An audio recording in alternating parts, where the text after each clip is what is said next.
Hi, everybody. We're waiting for the last few to join.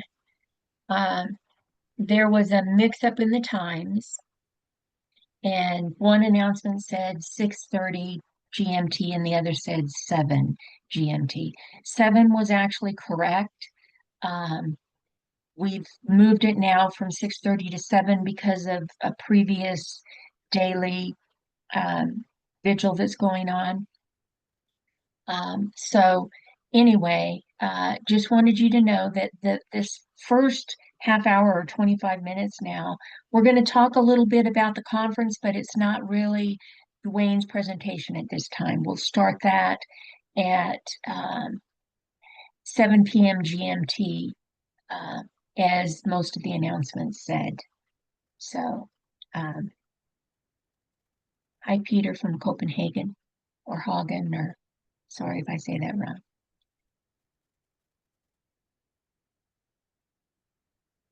Okay, Duane. Would you Okay, like to start your tap excellent. dancing? I am ready. I have my rainbow sneakers on, high heel sneakers on, and I'm ready to move forward. Okay, are we on? Yes, we're Uh, we're live and we're recording and everybody's joined us from the waiting room and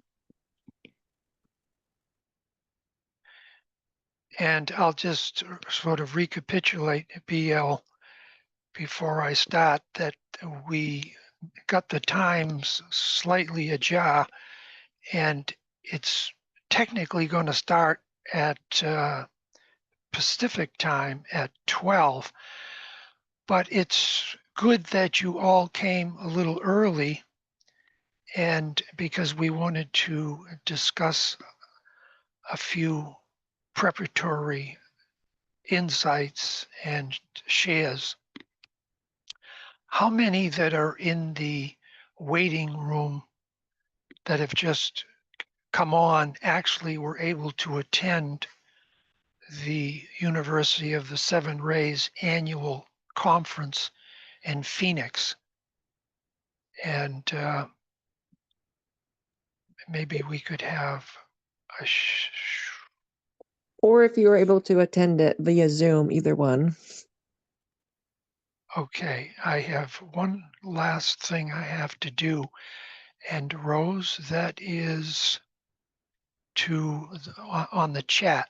We're going to keep the chat active and then maybe make a shift when it's 12 o'clock Pacific time.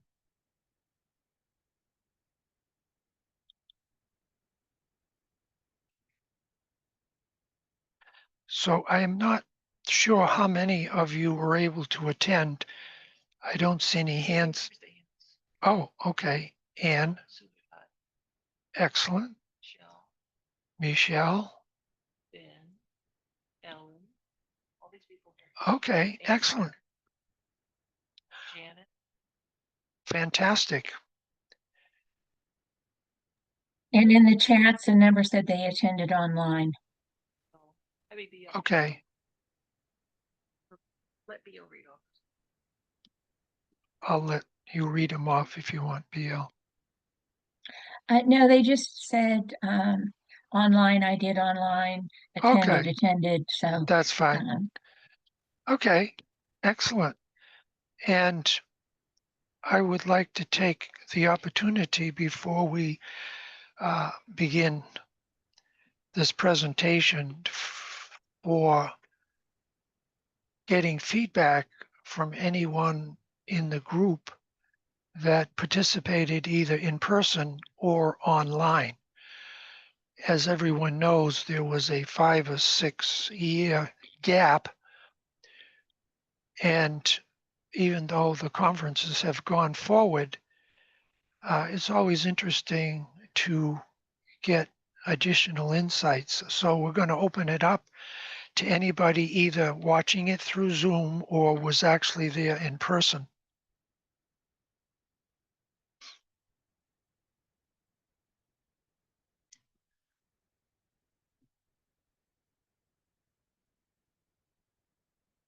So I see a raised hand.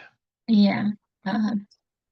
Nisa, would you like to say something? I see your hand is up. Oh, yeah. From the perspective of having attended online, the hybrid thing, it's like having children. It's like the first child is your practice child. Excellent. But it was very good. And Michael just amazingly powered through all of the glitches and jumped in. I mean, there were times when there were spontaneously, let's break up into groups in person. And Michael goes, oh, well, what we're going to do, I'm going to right now put you into groups and you can talk. So he took care of the online people, just spontaneously. So, and then the whole conference was just amazing. It was really special. I was sad that I was unable to physically go because that would have been my first choice, but there you go. Well, Thank, thank you. yeah, thank you to everybody that made it happen. Yes, I'm in agreement. I am very appreciative of the amount of time and energy that went into that. I see Anne has her hand raised. Yes, Yes. and go ahead. Oh, thank you. I just wanted to piggyback on what Nasa said because I too wished I could be in Phoenix, having attended past conferences live. So I attended online. But that said, past conferences I also had watched online, and this time the online experience was light years ahead of what it used to be. So I was so impressed that in my mind it was a success of, and as Nasa said, it was the first time, but it was quite a success in my mind, the feeling that we could see what was going on in the room, we could experience pretty much everything to the best of their ability in a pretty smooth fashion. So I think the future of blending the conference with an online community is promising. And I noticed there were many people online. At times, there were 50 people. So there is an audience for it as well. So just kudos to Well, everybody. thank you. Thank you, Nisa. And I'm in total agreement with what both of you ladies have shared.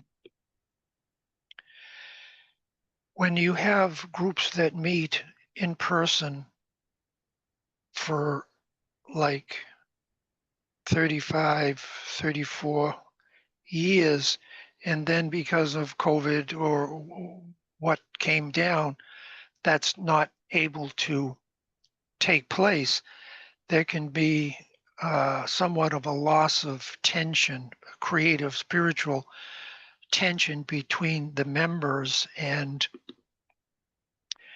it was off to a wonderful start with some astrology insights and the presentations on the crosses.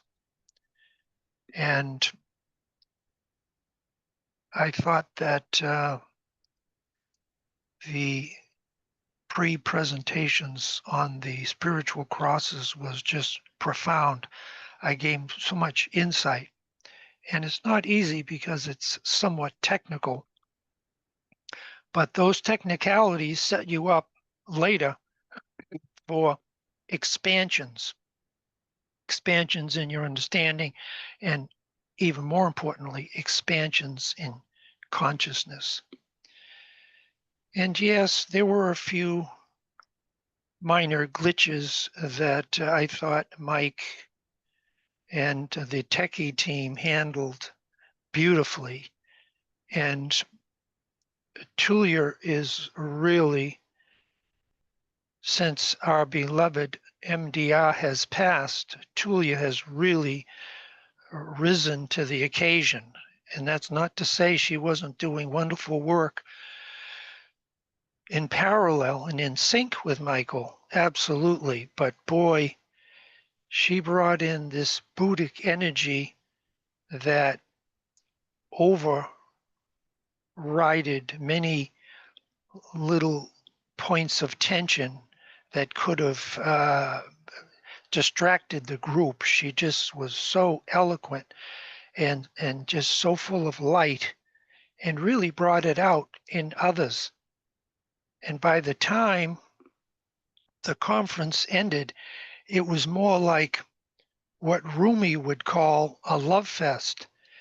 Uh, all the mental energies had been laid down beautifully, a scaffolding had been built into the higher mind, and then there was that high astral and Buddhic energy that just swept through the group. People were dancing, rejoicing, and I've talked to a number of people online that gave some of their experience that also were not able to be there. They said that that closing ritual was like the seven spirits before the throne of God were present, is one quote. Another one was, it was biblical in its proportions. I mean, it was just really, really powerful. And as Rumi points out in his exquisite poetry, when you get a number of disciples together and that love, that heart energy comes out, it really binds them, infuses them on a whole different level. And yes, I have experienced this at all of the other conferences the USR has done, but not to this degree. People were another interesting description was that everybody was tipsy. And again, I go back to Rumi, who says he goes through the town square and he tells all his disciples, okay, come now to my community out in the wilderness, and we will make you drunk with love, and you will know you have found your real home because nobody will want to go back to their old home. Anyway, I'm probably not doing Rumi's exquisite poetry as eloquent as he expresses it, but I sure got an impression of that.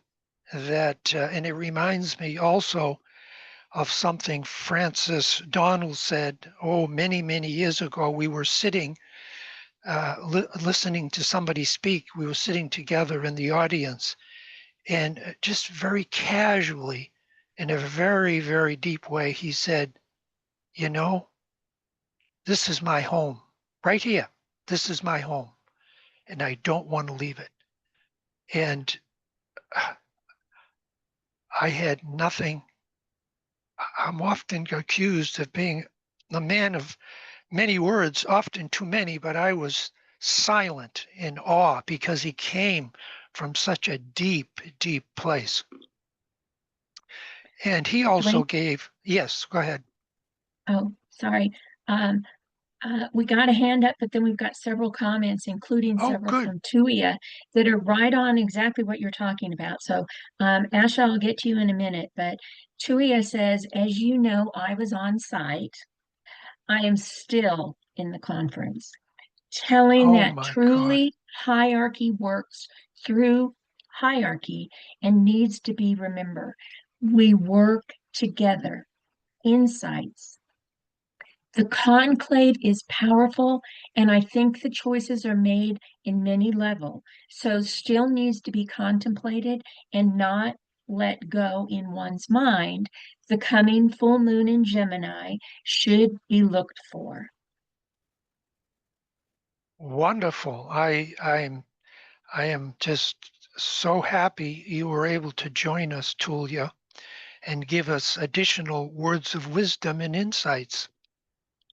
And I hope you heard my earlier words because they were sent with uh, confidence and the integrity that you have brought to these conferences and all the other additional work that you do there in Finland and whatever.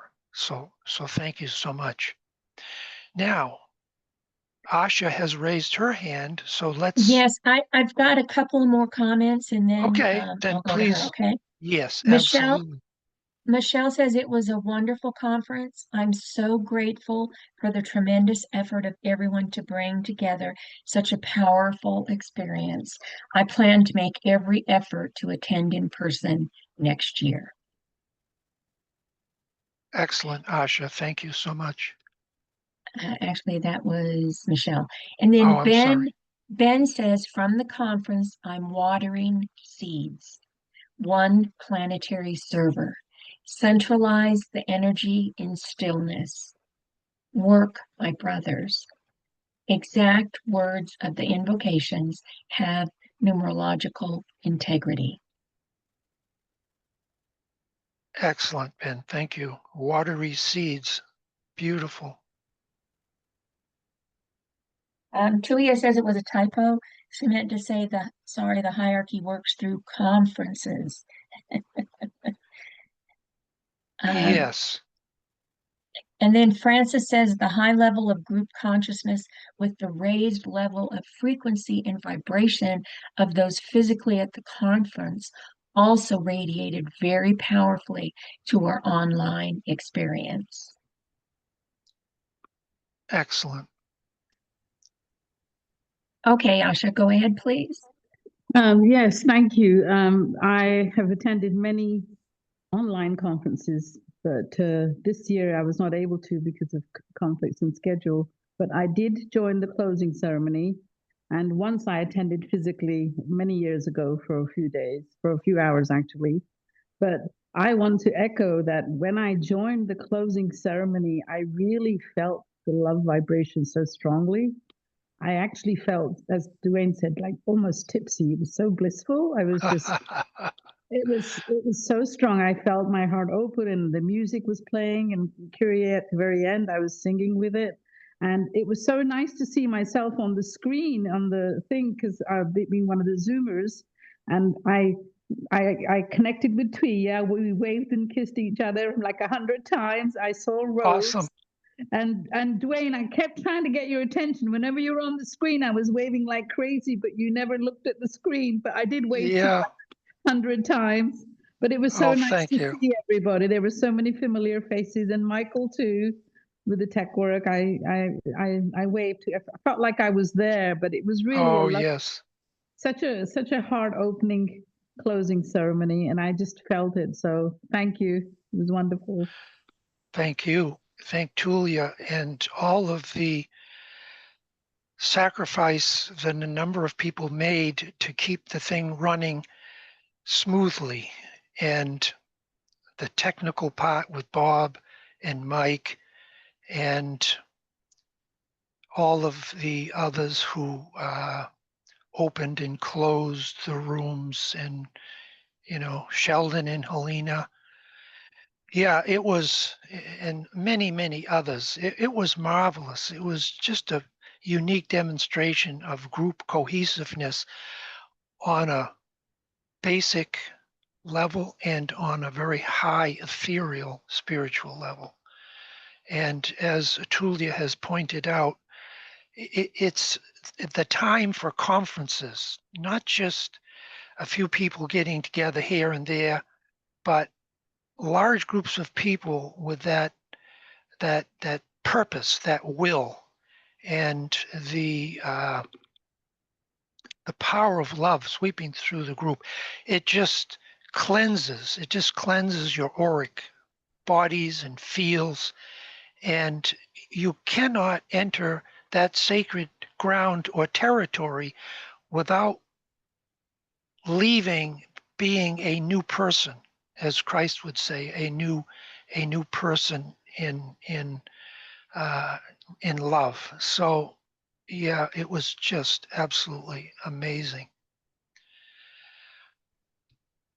Rose Okay, has her good. hand up. Go ahead, Rose. Hi.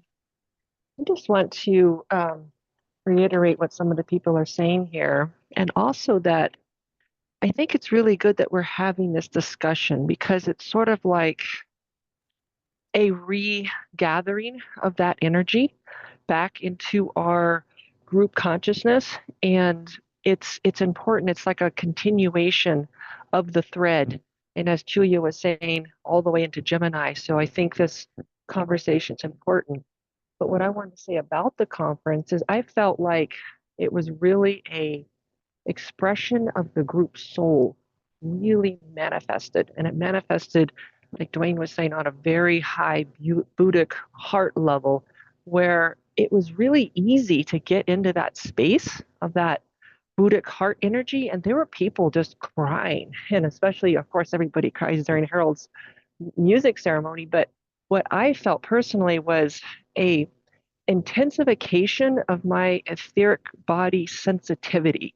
My etheric body felt like it was electrified, and I was super sensitive during the conference and afterwards, and I still have some of that effects now, where you're just so sensitive. And then with that comes also you have to watch your environment, what you're exposed to, because you've just come from this very highly sensitively charged place.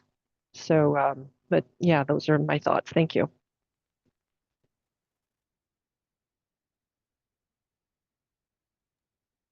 We have a couple of more comments.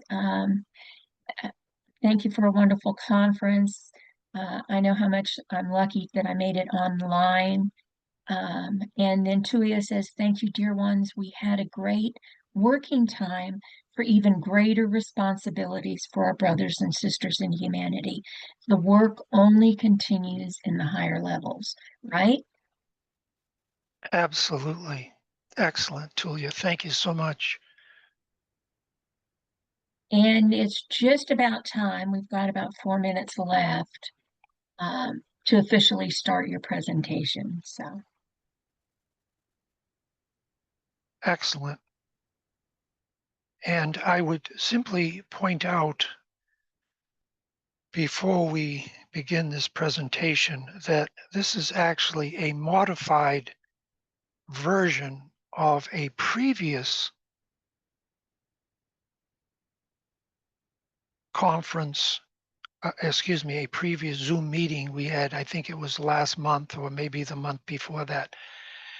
And the subject, one of the preparatory subjects of the early conference was the spiritual crosses. And I thought it would be good to recapitulate and somewhat expand on that, but not necessarily from all the technicalities, which are certainly important, but adding additional graphics and images that will give everyone a more expanded view of these three crosses and what's required to enter it. And then when you leave it to the next cross, certain expectations, certain levels of development. Again, without getting too technical, because it's a complex and vast subject. So I think we're on time to begin. And so let's advance the slide forward and see.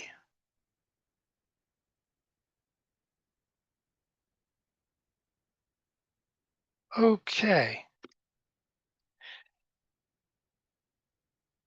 The symbol that you're looking at is the third cosmic path. And usually I start from the more mundane and then work up to the more advanced aspects of the subject, but I'm reversing that today. And I want everyone to understand that as we go through these three spiritual crosses, that there are crosses literally on very, very high levels.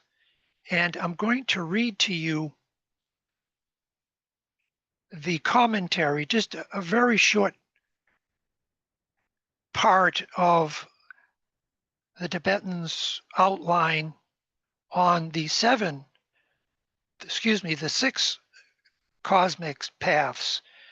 And our planetary logos is on a different path than the Sirian path. Our planetary logos is on the planetary line of development. And this is what DK says about this cross that you're looking at. And again, it's a cross at the 6th initiation. You make a decision and you go out of our system altogether unless you're on the human planetary path. This path is sometimes called the lotus path, as it concerns itself with the construction of the logoic lotuses of a solar logoi. The schools which prepare for this work are called, in the mystic parlance of the adepts, the lotus lands. The curriculum is termed at times the lotus sleep, as it involves a condition of complete negation where the form side of manifestation is concerned and entire abstraction, thus producing a type of sola samadhi. Whilst this is being undergone, the adept functions in a form or vehicle which is a correspondence upon the plane of Atma to the Maya Varupa on the plane of mind. So those who at the 6th initiation make a decision, if you go to the Syrian system, which most of us probably will be on that path, you go to the cosmic astral plane, and the path of development of planetary logoi, which is the 3rd path, you go to the cosmic mental plane. So it's really a fascinating study, the crosses, and we're only going to be dealing with humanity's interface with these 3 crosses, which we know are the mutable, fixed, and cardinal. And I'm going to sort of skip over this fairly quickly because we've reviewed this before, but it's good just to recapitulate a little as we move in. Okay, states of consciousness can also be applied to the different zodiacal signs. It's not just 3 exponential leaps in your spiritual growth. It actually has reference, according to the Tibetan, to the different crosses of the zodiac. And BL was there on a panel and did just absolutely an amazing job with several others about giving us such insight into these different crosses. Okay, we know the mutable cross relates primarily to integration of the personality. The fixed cross, more or less the different stages of discipleship training leading up to soul perception or 3rd initiation. And then eventually after the soul infusion with the personality, you enter the cardinal cross, which is monadic consciousness. And at that point, according to the Tibetan, there are no crosses. However, to understand it on a mental level, we have these images and symbols. We must not become too rigid or fixed of these different delineations, since they obviously overlap and merge. This quote by the Tibetan and the image is one of my favorites, and somebody casually looking at this might appreciate the sort of the wild abstraction of all this movement. and it's a good but it's a good representation of the mutable cross in its more organic and synthetic form. All the crosses, even though they have arms and they have distinct energies and distinct forces, they have to be united at the core as that rotating equal arm cross whirls because it's in motion. Technicalities, as we all know, are so important for a base, but unless we are all left with a sense of wonder, beauty, and awe, your time can be put on other things or even wasted. And to just skip back to the USR conference that many of us just attended at Phoenix, there was a building sense of wonder, not just knowledge, what again is very important, but a sense of the expansiveness, the beauty of all these interrelated things. And if you're not experiencing a sense of wonder, and I apologize if this sounds like a criticism, you may be being left out of the best part of all the ageless wisdom teachings. So here we have DK in this quote who says, energy is a life fluid circulating throughout the entire body of the logos and vivifying, therefore, even the tiniest atom in that whole.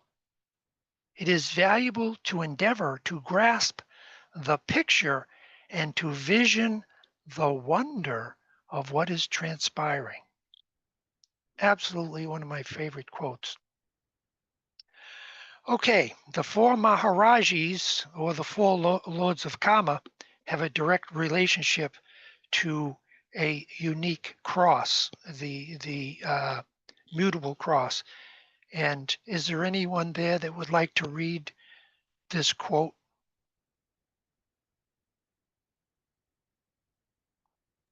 I'll read Okay, it. I'll thank read you. it. There is a group of four beings who are the representatives upon the planet of the four Maharajas, or the four lords of karma in the solar system, who are specifically concerned with the evolution at the present time of the human kingdom. These four are connected with 1. The distribution of karma, or human destiny, as it affects individuals, and through the individuals, the groups. Number 2, the care and tabulation of the Akashic records. They are concerned with the halls of records, or with the keeping of the book, as it is called in the Christian Bible. They are known in the Christian world as the recording angels. 3, the participation in solar councils. They alone have the right during the world cycle to pass beyond the periphery of the planetary scheme and participate in the councils of solar logos. Thus, they are literally planetary mediators, representing our planetary logos and all that concerns him in the greater scheme of which he is but a part.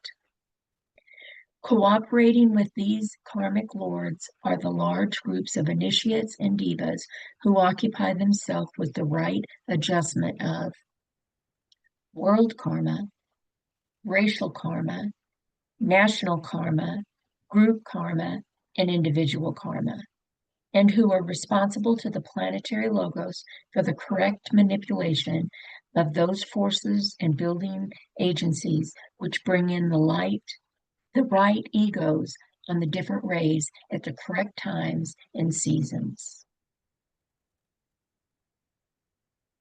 Excellent, BL. Thank you so much. So when we get into the crosses, we have to understand that there are individual crosses that we transit into and through, but there are other crosses that our planetary logos, our solar logos, they also required activation and understanding. And if you take into consideration that our planetary logos, Sanat Kumara, occupies the position in the solar logos as the base of the spine, much can be understood about where things are at and why certain things are happening. And it's cosmic Kundalini. And for our planetary logos to undergo the third initiation fully, it has to activate the base of the spine center. And this is equally true of all of us. And this is some of the additional information that I'm going to share and supply to the group that I sort of didn't in my presentation on the crosses, either at the university or earlier a couple months ago. Excellent. Thank you so much, BL. So let's just move the slide forward.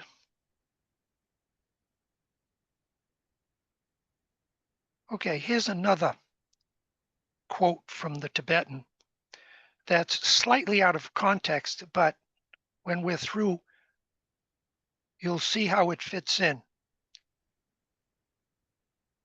They enter, pass to the center of the sphere, and there set up the holy temple of divine justice, sending out to the four quarters of the circle the four Maharajis, their representatives.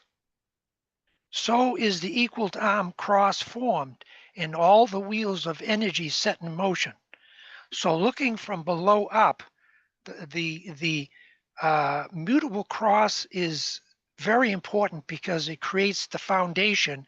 And some of these quotes that I'm going to read and have read put it sort of in a little more context. And then, of course, you have the visual. You can see how the energy, remember now, we're talking, when you talk about vortices or crosses, you're really talking about spheres, spheres that are divided and become multiples of 2 or 4 as you escalate up the spiritual ladder. But this is the foundation. This is where the karma is dispensed. Okay. And in this, you enter the mutable cross through the four Maharajis, and there's a relationship between these four Maharajis and the Sun, Moon, Mercury, and Venus. And there's also another relationship between the four angels found in the Bible: the Sun, Michael; the Moon, Gabriel; Mercury, Raphael; and Venus, Uriel. So there's some curious correspondence in relationships here that if you study the Deva and angelic kingdoms, that really will give you insight. Another summation of the entire process may be found in the lines from the stanzas for disciples, which I gave out some time ago, and which will also be found elsewhere in this volume, Rays and Initiations, Volume 5. In the cross is hidden light. The vertical and horizontal in mutual friction create a vibrant cross, scintillates, and motion originates. When the vertical assumes the horizontal, pralaya supervenes. Evolution is the movement of the horizontal to the upright positiveness. In the secret of direction lies the hidden wisdom. In the doctrine of absorption lies the healing faculty. In the point becoming the line, and the line becoming the cross, is evolution. In the cross swinging to the horizontal lies salvation and pralaic peace. DK has indicated many times in his works, and also Blavatsky, that when two or more energies come into each other's periphery or cross over each other or fuse, you have a great moment of light that surges forward. And this is where the scintillation takes place. And these points of light that are like fuses, they sort of explode on the inner planes. And this is what initiation is. And it can be other variations like the rays in the planes. When they cross over each other or make contact, a great bright light of initiation takes place. And that's another presentation, but the understanding of the rays and planes being third ray of activity, and the rays being the second aspect of deity, and the planes the third, you can understand why we need the first ray, which is the incentive that brings down and creates the tension for all these different levels of scintillating light, and for all these different levels of crosses to exist. Now we're going to move into our first animation, and again, a few of these you've seen before, but it's worth repeating because that's the seventh ray way. You expose yourself to certain rhythmic teachings, and it's very difficult to get the full idea with just one take on these crosses. You have to recapitulate them, and most importantly, to live them. Okay, so imagine that you're completely relaxed, take a deep breath, and imagine you are on the inside of this equal to arm cross that we see here, and that central point is Fohat. It's what Blavatsky calls cosmic electricity in the Tibetan. And that shaft, that descent, that line of Fohatic power is what impacts the base of the spine and sets in motion not just the two higher crosses, but actually the lowest, the mutable cross as well. So it's important to gain a healthy respect for all of the crosses that are unknown, maybe crosses you've already built in and just haven't looked at it maybe in the same technical way or even artistic and animated way that I present it. So ease into this and imagine as you breathe evenly and deeply that you are at the center of this cross and that this is an intimate part of your equipment.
Excellent.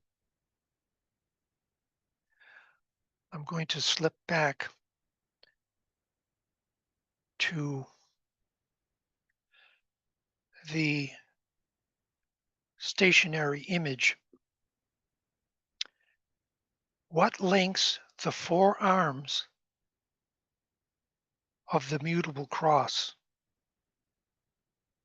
and its rotary motion? And that's what I like about this cross. I have many crosses that you're going to be able to view. And I hope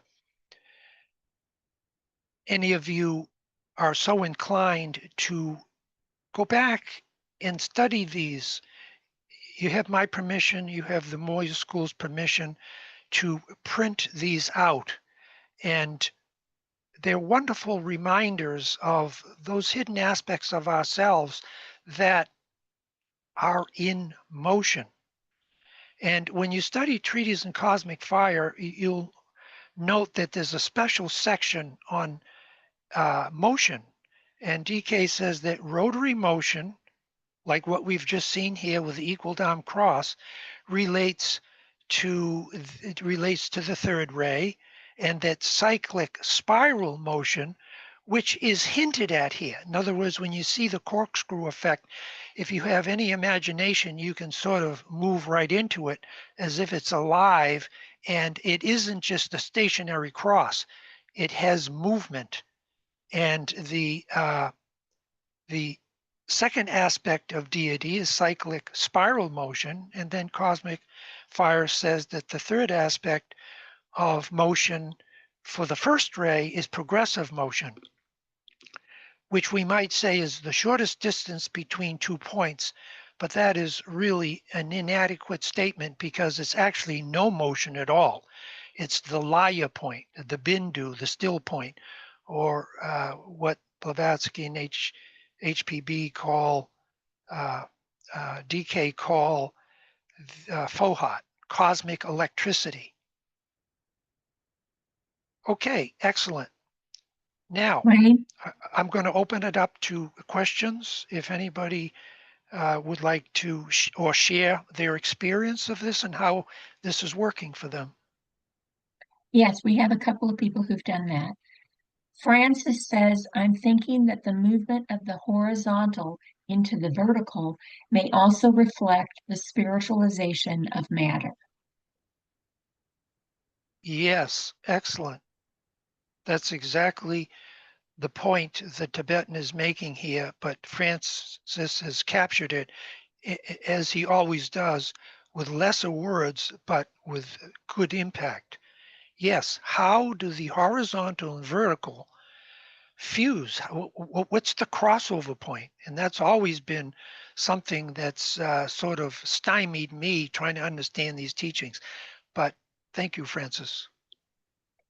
And then Greg says they are one. In essence, they are all one, like us. As humanity, when we make an effort to join together in service to this great one. Excellent, Greg. I totally agree. All these crosses will be experienced as a composite.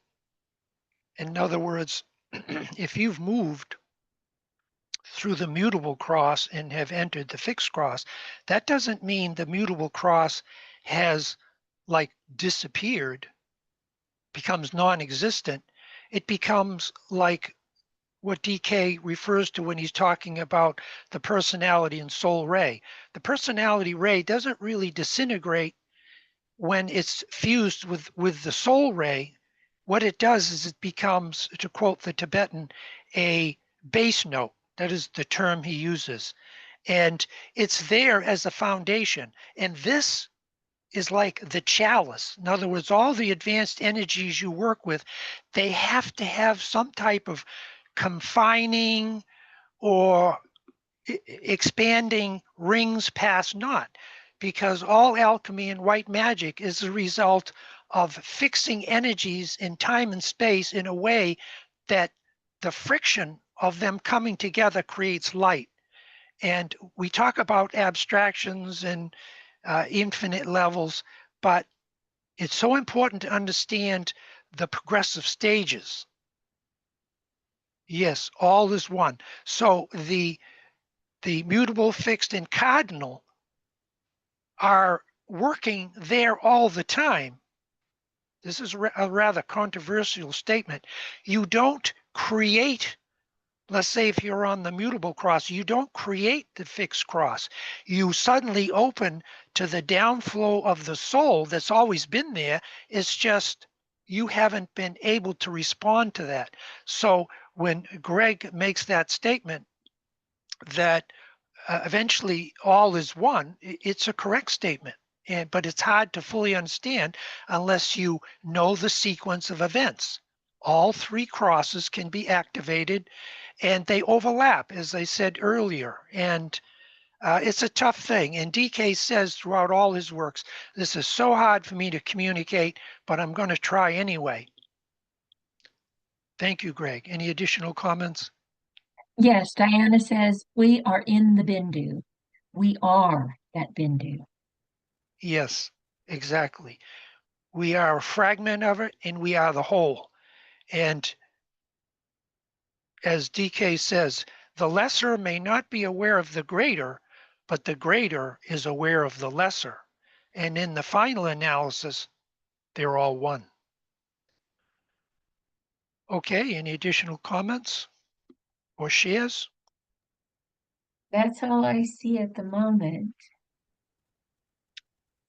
Okay.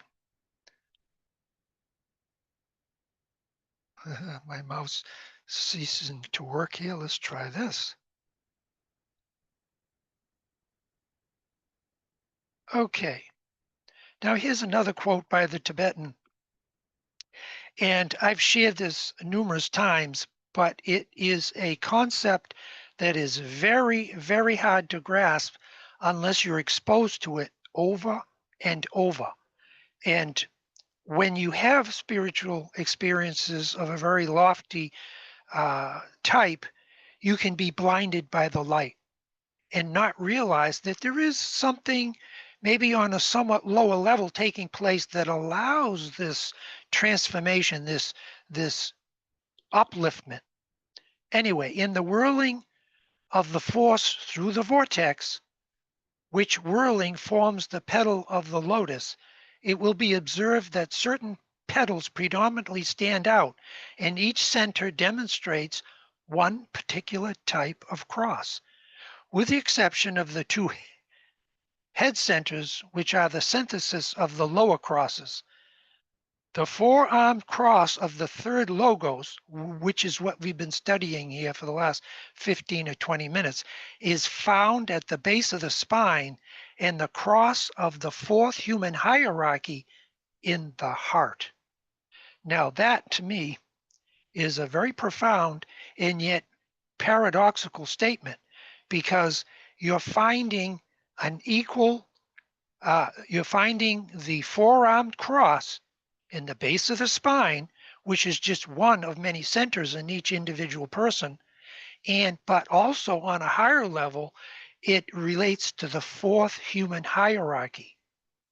And this may be explained why the soul ray of humanity is the fourth, and it's and the color is golden yellow. So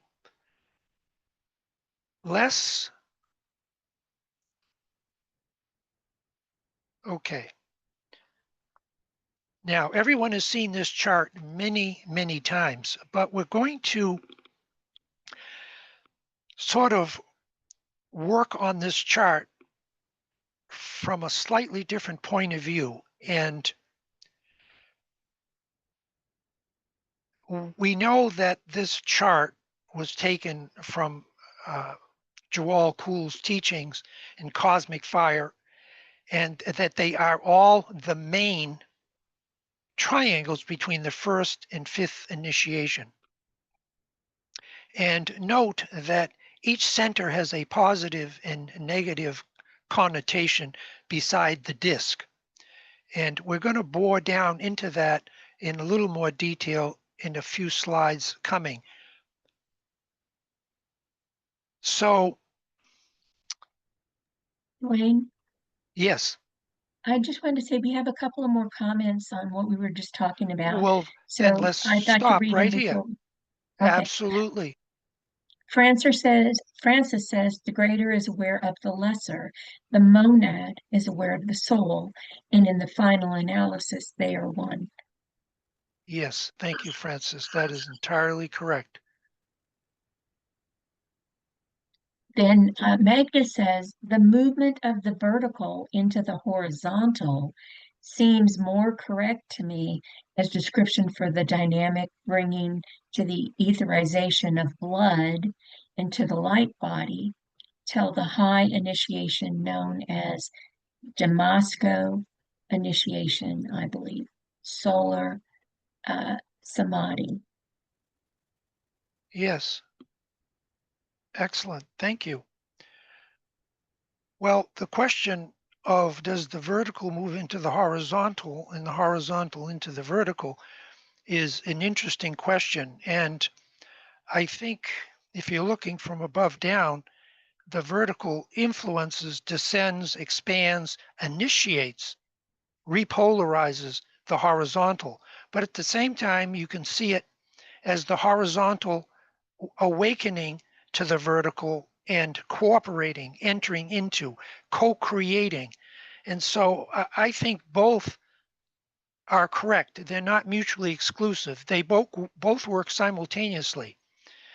The soul, according to the Tibetan, doesn't really pay that much attention to its instruments in the early stages of your incarnation or your position on the path.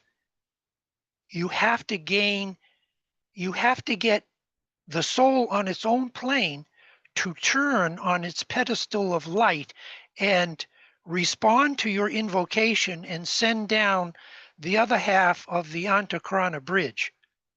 Or should I say, the swelling of the Antakarana bridge that always exists, but according to the Tibetan, it can be in the early stages of development as small as a hair on your head, and it widens and widens and widens till it becomes a major tributary, a huge roaring force that eventually ends in the ocean of nirvana. Very interesting. Yeah, so it can be, in my opinion, and this is just how I come down on this subject, because it's very paradoxical. You can make either statement and you're entirely right. But thank you. Thank you for that, Megan. Okay, BL, any additional comments? No, that's all I see at the moment. Okay. Now, we just got through reading a quote by the Tibetan that the human hierarchy of the heart relates to the fourth ray, and you can see that here if you look at the schematic here on the right, halfway down, you'll see 12 heart, ray 4, fully recognized at the fourth initiation, but also recognized at the lower initiations. Now, let me just skip to what H.P. Blavatsky says in her unpublished teachings to her disciples that's been brought out maybe 4 or 5 years ago, made public. She says that when you become a server, what happens? It begins to open the heart. It's not just meditation alone. It's not just mastering all the arcane minutia. She says you have to be a full server. And she says, and DK also says this, what happens when you serve fully is you begin to forget yourself. Two things happen. You are no longer discussing and debating and running through your daily life with your little ego. And that's not bad because that's the foundation. But you have opened yourself and extended an unseen hand up towards your soul in the hierarchy of masters. And when they see that your heart center is open, they send an impulse from the heart center down to the base of the spine. Now, I'm oversimplifying this for convenience because other centers are involved, but this is the primary point that I need to make. When your heart is open, unbeknownst to many disciples who are very advanced, this fourth ray energy goes to the base of the spine. Now, can you see at the bottom of this diagram where it says base of spine, ray 1 and 5? Okay, let's see, there's 3 levels to the base of the spine. There's ray 1, which is at the very center. That is where initiates live because they fully activated the Kundalini after the 3rd, right up to the 6th initiation. The 4th ray is advanced disciples and those other initiates that have taken the 1st or 2nd or are preparing for the 3rd initiation. And see the yellow ring at the base of the spine? The heart center now has a direct conduit to the base of the spine, and it's that love of service, the love of humanity, the love of your group brothers and sisters that causes Shakti, the feminine energy, Kundalini, to rise up the spine, dissipating any additional congestion in either in any of the centers, and then making its exit out the top of the head. In other words, it can take lifetimes to get to a point where you truly understand the esoteric side of service, and yet you've forgotten it in your service. And it'll be there all the time working on your behalf. And when the time is ready, because this information is not supplied because I want somebody to go home and start centering on the base of the spine, obviously, it's there so that when that energy of the Great Mother rises in ascendancy, it's a whole different program because it may not fully evolve into a full Kundalini experience in the early stages, but in time it will. And that's where you understand the will of the Father, because it goes right up to the crown, Shambhala, all these cosmic identifications that we talk about takes place. So service is so important. And then last but not least, in the bottom base of the spine that has the 3 discs, red for advanced initiates, yellow for disciples and those coming up for the 3rd initiation, and then violet, that's for average humanity. And according to the Tibetan, this is why there's so much self-will, so much me, I'm important, because all these outer constellations that are pouring in now that Shambhala has impacted for its 100-year conclave is just really stimulating the average person. And what is the 7th ray linked to? Path of least resistance, the sacral center. And this is why the sexual urge can run rampant at times of transition like this.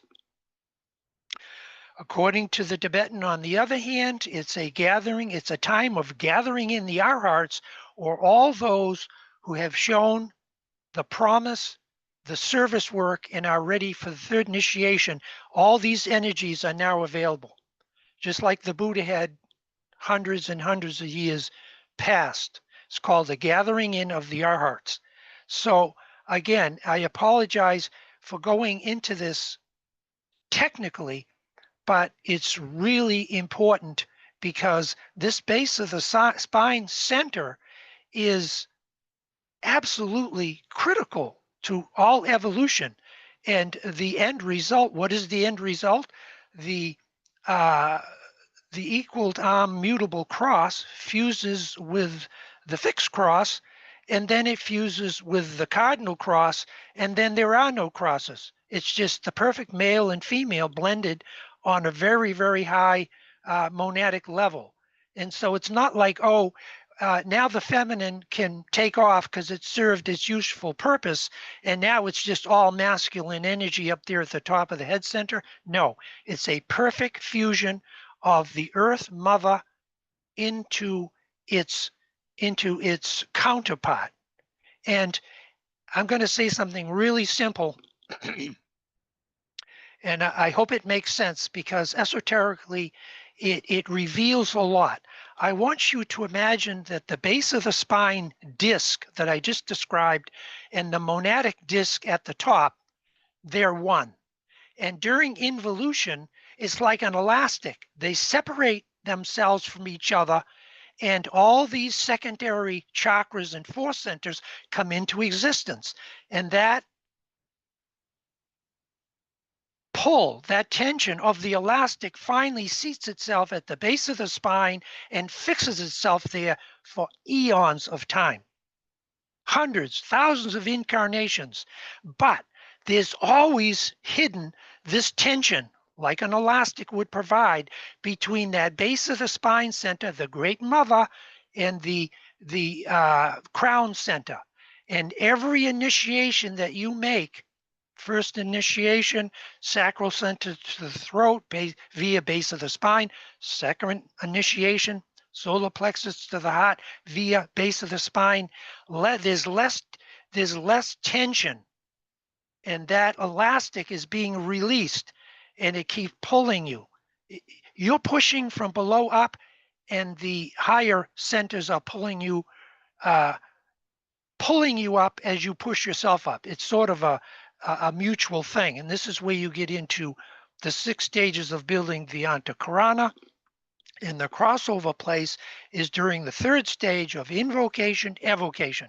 You sent the call out, and you're waiting for that higher life form to respond. Okay, again, I really apologize. I've jumped into some really fine technicalities, but if there's any question about this, feel free, because we're going to go back into some animations. We have a couple of comments on service. Ben Stock says, I seek to serve and not exact do service, from the Excellent. mantra. For Yes, myself, nothing. absolutely. And then Francis says, as it's said, we're here to serve, and service to man is service to the divine. Excellent. Excellent statements from both Ben and Francis. Thank you. And then Tuya says, just a small note to think about. According to some of the Tibetans' papers for disciples, there is a hypothesis that Earth is the BC for the solar logos. Your analysis makes one think that the Earth really means for the solar logos initiation process. Yes, thank you, Tulia. The Earth is the base of the spine of the solar logos. And just as we, as disciples and initiates, cannot move forward until we fully move into that, there's so much emergence of the divine feminine. And this is so important because, in my opinion, historically, there's a lot of out of control, lower male energy. And that base of the spine, because it is the divine mother, it brings softness, it brings beauty. Yet, having said that, it brings power. Anybody who's ever had a Kundalini experience knows it is incredibly powerful. And that's one of the secrets that can't be revealed by words alone. How the male and the female of everything we study has to work as a composite they're not fighting against each other. They require the fusion, the blending, and that's where light flashes forth from. Excellent. Thank you, Tulia. Any additional comments? She says, according to the Eastern tradition, Shakti is always needed for the father aspect to create whatever is the creation process. Absolutely. And this is why the yin and yang symbol is so powerful, because when seen in motion, you understand that one cannot exist without the other. And that's the huge cleavage. And I apologize for being redundant in the world today, is that there's tension, but not the creative tension you need to bring two different poles together. It's the tension of the male and female principle working through limited humanity, trying to make it work. It's a very hard thing to do. And if you've been in a relationship with somebody, if you've had children, it is one of the greatest challenges. I always say sometimes that it's harder to live with another person than it is to know God. And people laugh. And I may be entirely incorrect, and maybe this is just my take, but it is a challenge to get those energies balanced. Okay, excellent. Thank you for that comment. Any additional comments?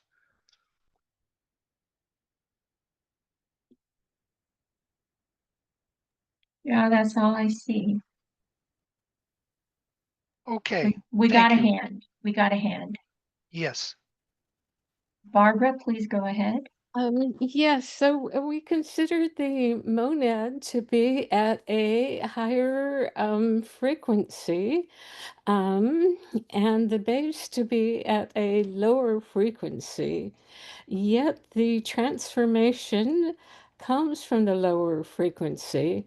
I'm wondering if the monad has to send some energies to the base in order to get the Kundalini activity happening. Absolutely. And this is what I meant a little earlier when I said I have to oversimplify this because of time restraints, but you are entirely correct that the opening of the heart and the opening of the egoic lotus that you can see at the very top is seated in the crown. They're not the same center. They're two different centers that work symbiotically. The father sends the impulse to the mother, and the mother responds to it.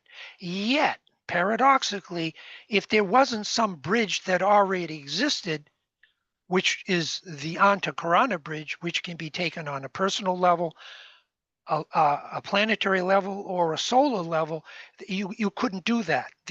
Because in the process of descent, these threads, these Sutratma and creative and consciousness threads, when they descend, they still exist. It's just that the lower personality is lost in the mire of the material plane.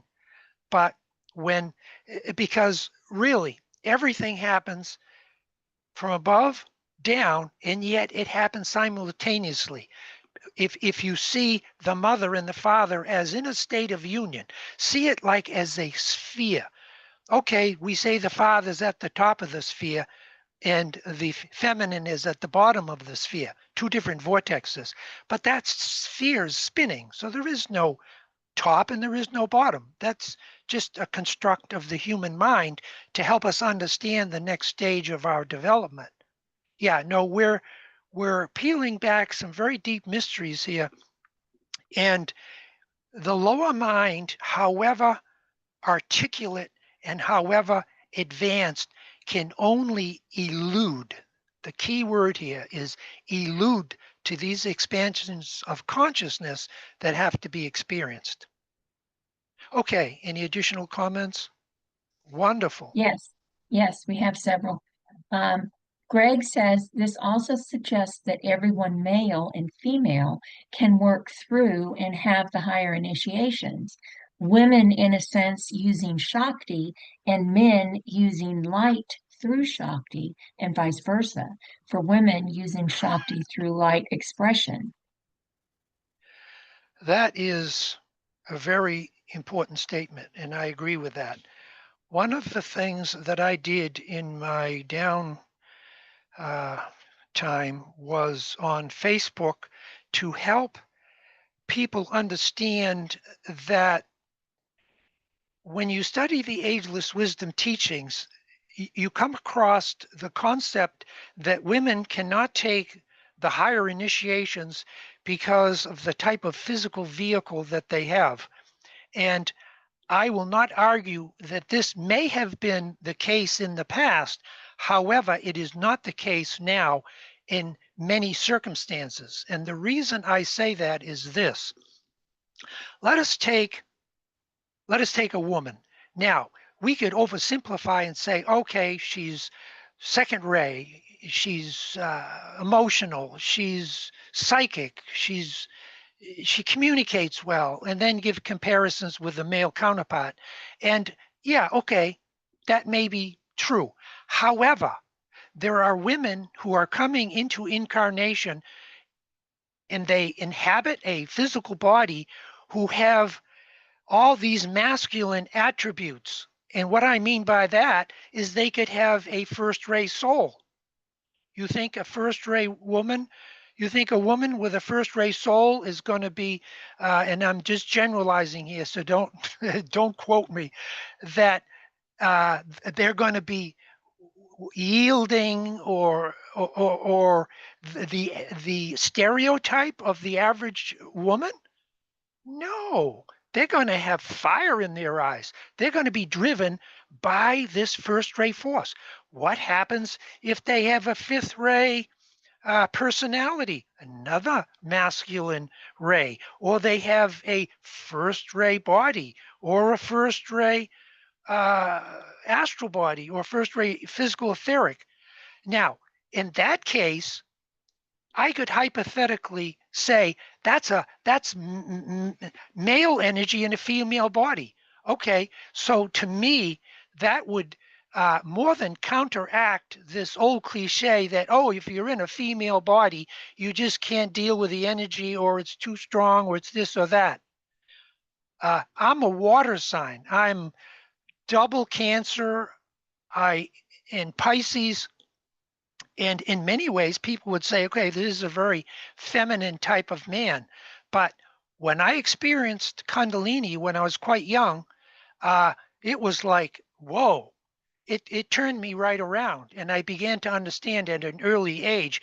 Let's say if you're a Cancer, I'm just using this as an example, you have to understand the polar opposite astrologically, which is Capricorn, because you're just going to be bouncing off the walls with all that sensitivity. But as I've moved into somewhat, and I have a lot of progress to make into my Capricorn, it gives me what? Ray 1, Ray 3, Ray 7. Organizational skills and active intelligence skills, but most importantly to me, some of that first ray, because otherwise I would have been ground up hamburger before I ever got out of high school if I wasn't starting to realize why I was born into a family of two Capricorns that would bully me and beat me to a pulp till one day I just said, I've had enough. And I realize this is a poor analogy, but in life, you need that first ray. Women have that first ray, and they're getting more and more of it. And this has been sort of my life's work. When I was at the Boston Theosophical Society, I gave a presentation at BU on Women of Power Unite. H.P. Blavatsky, Alice Bailey, and Helena Roeridge, Women of Power. And I'm telling you, there was standing room only, because women historically are tired of being tread upon and being used as a foot mat. And I know I'm speaking in generalities, and maybe somewhat personal, but this is the time for women and men to balance their energies out and not be subjective to all the stereotypes that I've just shared. Thank you. Okay, we have a couple of more comments, but I just want to say you gave two very good examples there of Alice Bailey, who it's been speculated she took her third and fourth initiation this life. And then Blavatsky, who was flat out called a man. I mean, everything refers to him because over all of our many incarnations, we're both sexes. We have that energy in spades in both ways. And so I just wanted to point that out. Excellent. Thank you so much, BL, because that is so true. So just to summarize this, I think that you can undergo any initiation if you apply yourself, you discipline yourself, and you follow the ageless wisdom. And you're not hindered by your body, even if it is more sensitive. Maybe that's a better thing. But it certainly doesn't prevent you from taking the higher initiations. And I've written on this extensively. If anybody wants my dissertation on this subject, just write to me and I will send it to you. Okay, any additional comments? Yes, Joe says, I have the impression that after the marriage of the masculine feminine, possibly of Earth and the Sun, one might throw the Antakarana out to any point in the cosmic field. Well, yes, absolutely. I totally agree. And when you look up at the night sky, you may think of the Great Bear, the Pleiades, Sirius, Draco, excuse me. All the constellations that we've been taught are affecting us very radically right now. However, every sun, every constellation, every star system that you see when you go out on a dark night is affecting you. These are solar logoi. These are cosmic logoi. And science has proven conclusively through the study of plasma, not only just in a laboratory, but with NASA probes, that we live in a universe that is connected by infinite tendrils of electrical currents that bring everything together into a cosmic web. This idea of Indra, the cosmic, the spider web that links all these little pearls. And if you ding one little pearl, it sets up a retroactive vibration across all of them. And this is what, according to Alice Bailey, is going to bind humanity together. It's not just a new world religion, which is certainly important, but a new world science fused with religion, because they're not opposed to each other on an esoteric and expanded level. They only appear to be fighting against each other because of man's lack of comprehension. Okay, excellent. Any additional comments? Yes, several along the same vein. Um, Rose says they're going to be an HPB. Yes, it's all in there. And Michael says it is soul that comes into incarnation and uses either a male or female form for some specific purpose. Exactly. Exactly. The soul gives you your instrument. You just don't wake up one day and say, oh, I was born, in such and such a date, and I'm in a certain type of body. I don't like this body. I think I'm going to take another body. It's not that simple. And I'm not against people who have choices or they have ideas about how they want to live their life personally. That's their business. But if the soul creates a physical instrument for you, you have to honor it and try to understand why you would be in that body. And I'll just give you one small example. Okay, say you've been a woman or you've taken a woman's body for 10 incarnations or 50 or 25, and suddenly the soul says, okay, you learned all the lessons on that line of development. Now it's time to come in and start to understand the more 1357 line by, I'm going to put you in a male body. And you're like, something's not right here. I don't feel comfortable with this body. It just, like, wow. And the question is, should you try to change your body because of that? Or should you try to change your attitude and try to look deeper into these vast cycles and changes we undergo and maybe learn what is on the other side of the spectrum? But that's just thoughts off the top of my head. Any additional concepts, ideas, or shares? Yes, Magda says in the dot Sephiroth, we have the fusion between female and male. Up there where we see the throat chakra in this picture. When the future man will reproduce not in a sexual manner, when the two triangles cross each other in the Solomon star, we are on the way to reascend to the monad as androgynous. We are going toward the third logos of the Holy Spirit, a feminine energy, let's say. So yes, in female bodies, there are many new high initiates today. Absolutely. I agree with that completely. Yes, and the Kabbalah, which is one of the most ancient of sacred texts, and their outlines with the Zephyrah is very similar to what you're looking at right here. Now, they give and ascribe maybe different potencies or maybe in a slightly different order, but when you look at this monad chart, that when I put that together, it just seemed organic and natural to do it that way. And then when I stepped back and looked at it, I said, that looks like a lot of stuff I've seen in Taoism and in the Kabbalah. And it's sort of a universal prototype, even if historically and culturally there are a lot of little differences. Thank you. That was an important insight.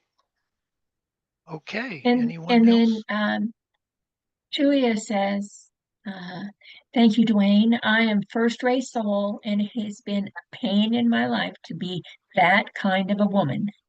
But Ray 2 personality, which is a big shield in the world of men. Important issue to realize that also women have the role to play in spiritual destiny.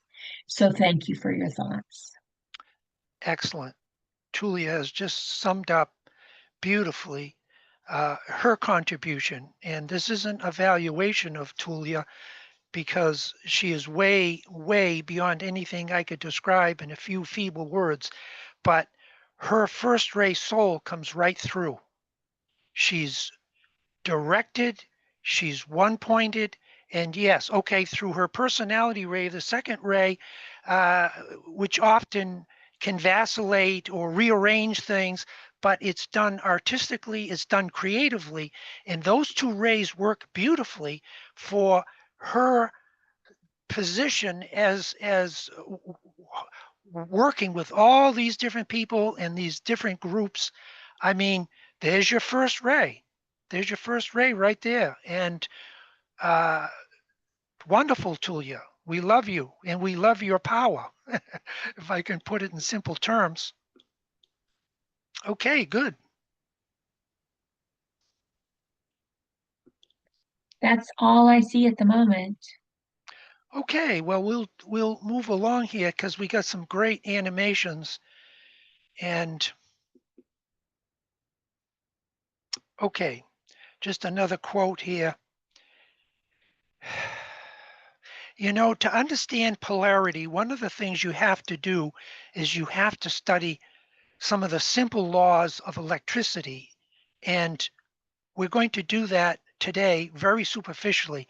But I just wanted to point out these four astrological influences, these four zodiacal signs of Pisces, Gemini, Virgo, and Sagittarius, imagine them as being a part of a sphere that's either winding up or unwinding, depending on whether it's involution or evolution. And they are drawn by the magnetism of their polar opposite towards the center, and they wind their way. So in each one of them, you can see a fabric of triangles. And this is why triangles are the basis of all esoteric work, because triangles are like Jacob's ladder. You position yourself in one triangle, learn its mystery, and then you project yourself to the next triangle. And then eventually you find the corridor you're traveling down is spiraling up like Ezekiel's wheel of fire, the Merkaba, and that it's all winding up into higher and higher initiations. And all these separate principles that we need to understand and divide come together, unify themselves into one spherical being that is all the zodiacal signs, rather than, of course, just four that we're presenting here. Now, here's a quote that I'm going to, would somebody like to read this? This is a quote from Treatise in White Magic. Okay. I'll go ahead and read it since I don't Thank see you. any hands. Thank you. We shall see each other in all forms of divine manifestation as light units of varying degrees of brightness, and shall talk and think increasingly in terms of electricity, of voltage, of intensity, and of power. The age and status of men in regard to the ladder of evolution will be noted and become objectively apparent. The relative capacities of old souls and young souls will be recognized, thereby reestablishing on earth the rule of the enlightened. How many have read Plato's Republic, where he clearly states over and over, we have to have the philosopher king. Now, not somebody who's just going to talk all the time and not doing anything, but a philosopher with an open heart. And this is what I always saw Michael as. I saw him as a great emanation of an older philosophical line of development that had been perfected and polished, and it just excelled because he had done it so many times. And I remember in one of the conferences, and this is sort of off the subject, but it was so powerful to me. I was just dazzled by his presentation. And then the group broke up, and Michael put all of his books, of which he had many, into a little red flyer cart. And as he came down the aisle with those, I had this flash. I saw Michael back in, I don't know if it was Greek or Roman, but he had the same cart. The cart was all wood. It had wooden wheels and pegs. And I was like, whoa. You know, I have a vivid imagination, but this was something otherworldly. And I think it was like a touch of the Akashic Records, and that I had either worked with Michael or been his student in a previous lifetime. And I also realized that long before this. But wow, what an impact. The rule of the enlightened is what we need, not the rule of the fools and the of those who are mentally challenged. The world is at a crossroads, and if we don't get the enlightened into politics and economics and religion and all the other fundamental areas, we're going to be in trouble. So think increasingly in terms of electricity. And we're going to take the immutable cross and see it zodiacally in an expression of electricity. And it's very, very powerful because you see 4 different energies that are distinctly different, but they work cohesively into one greater unified whole. And if we had taken this and put it into a sphere, this square that you're looking at, this mutable cross square, it would even be more meaningful because you'd see how the energy wraps around and then comes back. It wraps around itself and comes back like a torus or a donut.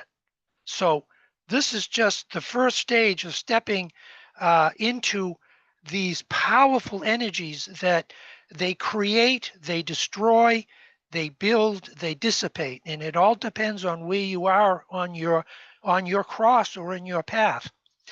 And also note that every one of these different zodiacal signs, you'll see a plus and a minus, and you'll see what looks like 2 eyes. Now, as interesting and as paradoxical as this may sound, every magnet has the other pole inherently within it, but it's not fully developed. And so as time goes by, the emphasis on the plus side can reverse and it can be on the minus side. Now, somebody might say, well, isn't that going backwards? No, not if you look at plus and minus as just impersonal energies. The plus means you're polarized there, your emphasis there, but when you shift to the negative, that means you're opening yourself to the next higher level. And then alternately back and forth, like I tried to share, however inadequately, on the centers chart that we earlier reviewed. Every initiation is the result of electricity. When you get more atomic substance, for first grade, first subplane atomic substance in your different vehicles, that is what determines whether you can make the next grade or not. Yes, there's all kinds of philosophy and there's all kinds of art and there's all kinds of interpretations that are very valid and they're very useful. But if you look at initiation as the shifting of poles electrically, it can give you a whole different sense because electricity is in motion. If you could see the atoms, we're given all these different pictures when we're in school, but they're actually more like clouds of energy. They're just rotating around themselves like Birkeland currents or plasma globes. We went through that extensively in my first half a dozen presentations. Excuse me. So let's use the next animation as a meditation. It's not how long you meditate that always determines the success of it. It's often the intensity, how quickly you're able to enter into the center. And then, as I said earlier, quoting HPB, imagine you are looking out towards the material world rather than being in the material world trying to look in. So take a deep breath, relax.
Excellent. I'm going to just go back a few slides and we're open for anything anybody would like to share. Keeping in mind that the the uh, the rushing vortex of any life form is at the very center. Right where it says mutable cross, you'll notice there's no movement at all. That would be like where Fohat, that point of Bindu, that Laya point of pure abstraction, is driving these four cardinal points in their dance. Okay, anybody like to share from that video? Well, we have a couple of comments from before. Okay, Rose wanted to correct something that you said earlier.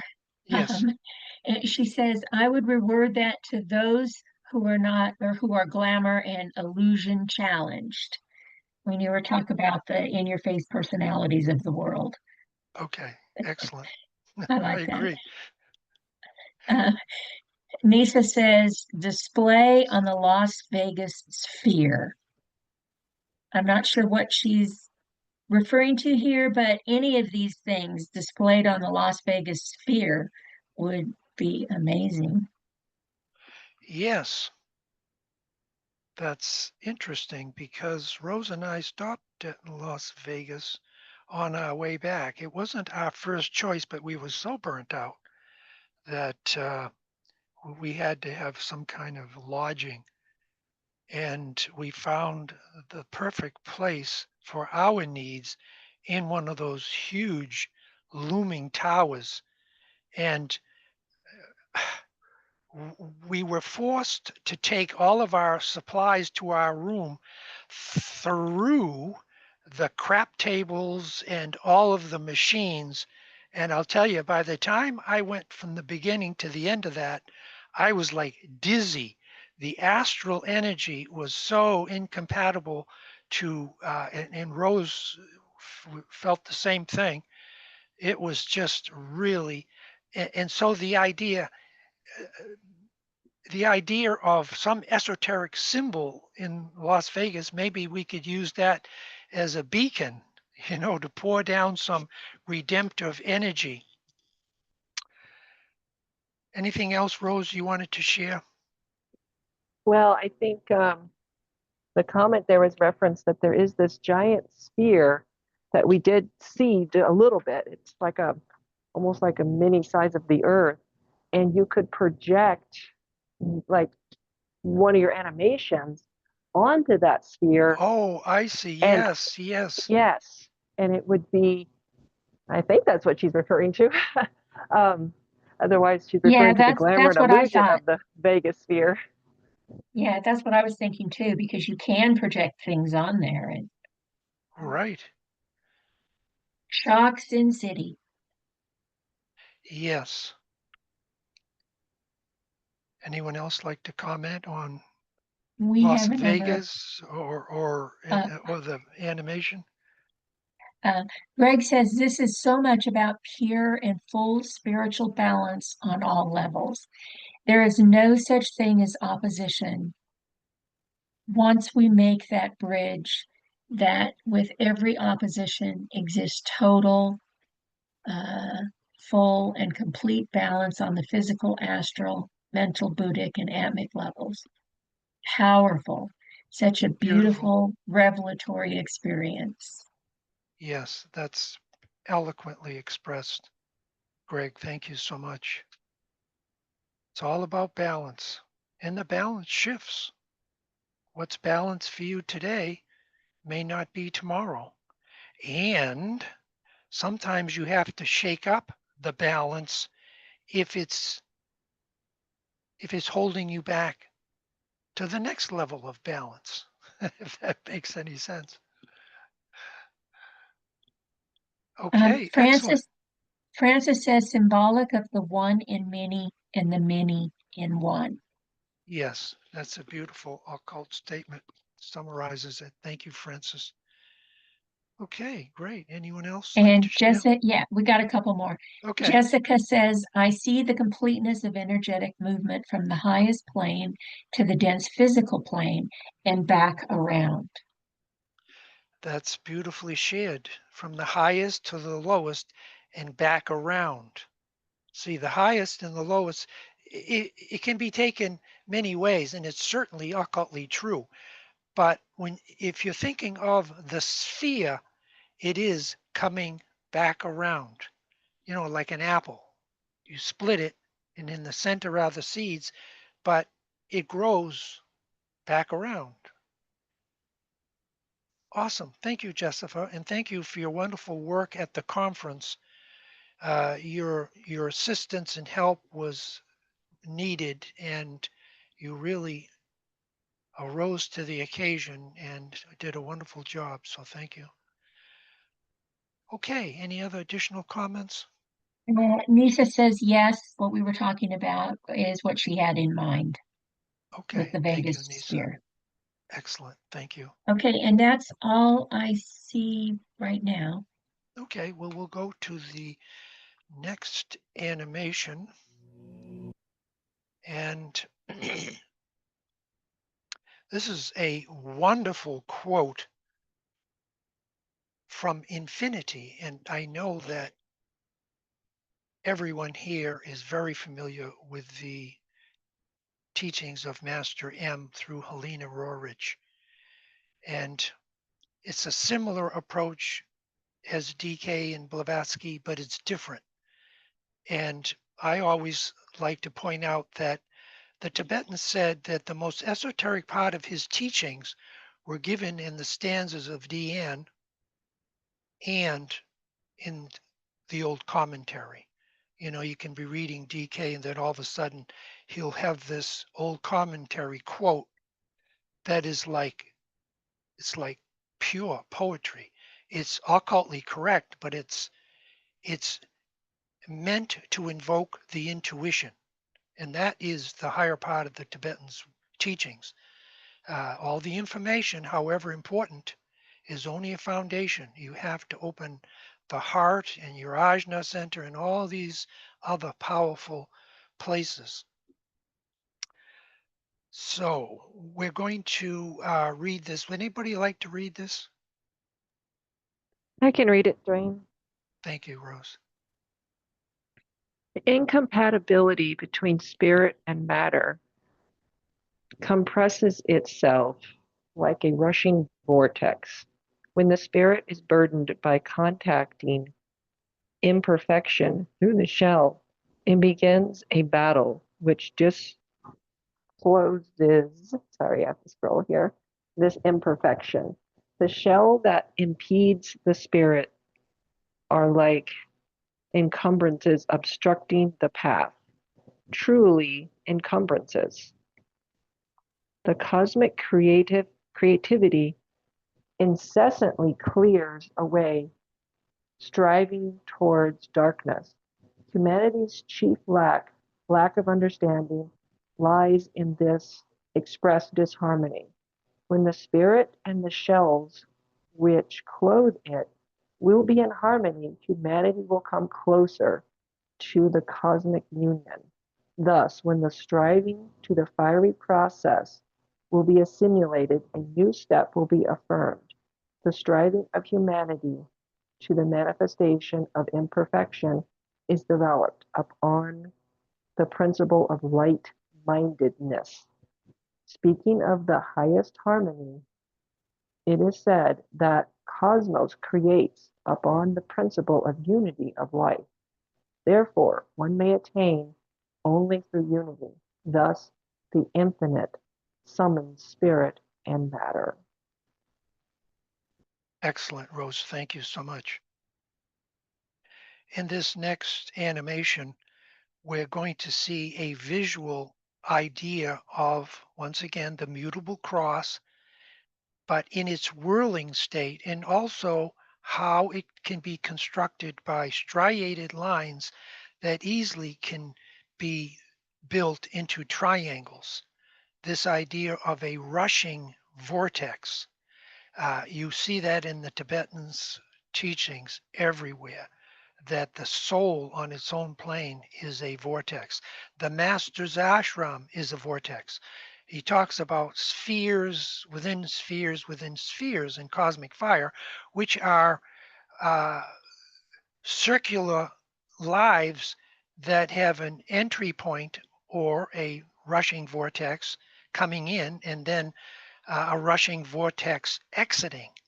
And if you can imagine like like an onion, multiple vortices, each with their own identity, but all connected by this vortex that pierces down through all of them, uniting them into one greater overriding organism. So take a deep breath, relax, and once again, try to enter that still point at the very center and imagine that you're looking from your soul or your monad back towards the personality.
Excellent.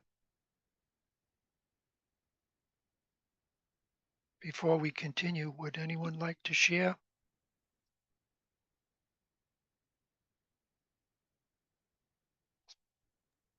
I don't see anything yet. Okay. Oh, Well, yeah, we got a hand. Go ahead, please, Helioso. Oh, thank you. I just want to say really quickly, this little visual meditation brought so much energy, and which I really needed at this point because of this some personality undergoing some difficult situations in life. But this was like infusion, and there was like was like simply put it, there was like a help, the energy came in from, I don't know from where, but yeah. well, excellent. Thank you so much for that personal share. And everyone at this time historically is undergoing a shift or a change or a point of tension as the old is given up and the new taken over. And it can affect personal relationships pretty dramatically. This is one of the purposes, and perhaps the primary purpose of this group work, that each individual who comes and brings their quota of light can exponentially increase the focus.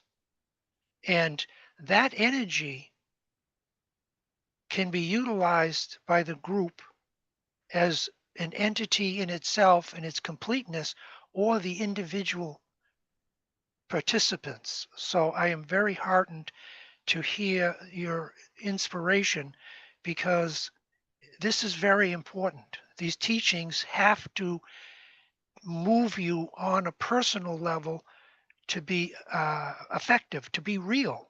We've had too many cycles and centuries of mystics that were good people and they did beautiful things, but their primary objective was to get out of the turmoil, the chaos, the madness, and get into a peaceful, beautiful, blissful place. Well, we know that is beautiful, and it's a special path, but the occultist refuses that last state of bliss, and the cry of the bodhisattva is not until every weary pilgrim has found their way onto the path or salvation will I give up para maha nirvana, where they go out of our system altogether, off no doubt in some cosmic path. Excellent. Thank you for that. Anyone else like to share? We have a couple of more hands, but let me just read a couple of comments here that we've got. Louise said this was most powerful. Diana says, looking at the center, I just found compassion. And Joan says, this lovely animation plus music made the top of my head tingle. Those are excellent comments. And what we need most in life is not a teacher, but a mirror. And when all of us come together, we shine light back to each other. And that's what creates group initiation. And I just experienced this at the conference under Tulia's guidance and the group. And it can happen to the degree that we're already even over the internet.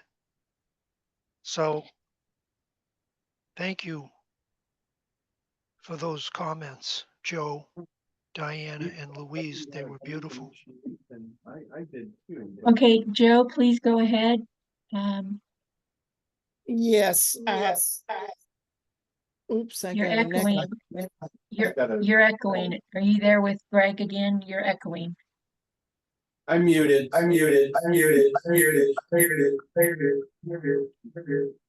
What? Should I try to speak?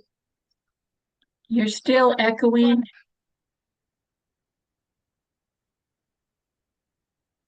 All right. Yes. It's you. I think we better pass. I think we're going into an occult rock concert, which is pretty cool. But thank you for letting us continue. Okay, Jessica, please go ahead. Okay, can you hear me well? Yes, we can. Okay, thank you, Duane, for your comments. Just going back to thinking about the profound experience of the conference, when you said each person filling their quota of light, I feel like at the conference I had this surge of energy because of that shining the light back to each other. So through Tuya and the group, I had this energy and light that enhances the experience. So it's so collaborative and so harmonized that you can do amazing things with your etheric physical body that you would never even thought possible without that group shining that light. And I think that's the magic of group work and being together. So thank you to you for shining your light, and everyone else online and in person that supported our efforts. Well, thank you, Jessica. That's beautifully shared and so true. I don't do well when I don't get enough sleep, but I went that entire week of the conference, and Rose can share her experience in this. It was, at first, it was like, wow, I'm I'm gonna get grumpy real fast here. And, but it was like spiritual heroin. I was up late and I was doing way more than I should have. I twisted my ankle, I twisted my thumb, and yet it was like it was so euphoric. And that last day, all the days were good. Great conversations at mealtime and cutout sessions. But boy, that last day was like, if you didn't get it, you got it then. I'll tell you, you just a wave, a tsunami of energy and love coming from every direction. I don't care. You couldn't resist that if you had the biggest brain on the planet. So thank you, Jessica.